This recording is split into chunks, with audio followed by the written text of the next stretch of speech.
எல்லாராலும் வெறுக்கப்பட்டதுதான், எல்லாராலும் பிரோஜனமற்றது என்று சொன்னதாக. ஆனா எப்போது ராஜா அதன் மேல் அமர்ந்தாரோ அப்போது எல்லாரும் அதுக்கு முன்பதாக பணிந்து கொண்டார்கள். ஆமென் சொல்லுங்க. அது மகிமை கிடைச்சதுங்க. இதுவரை அதை யாரும் பிரோஜனப்படுத்தல, இதுவரை யாரும் அதை பார்க்கவும் இல்லை.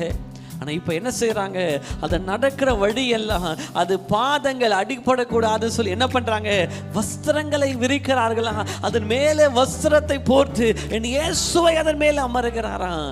அப்போ இயேசு உங்களை குறித்து ஒரு நோக்கத்தை வைத்திருக்கிறார்.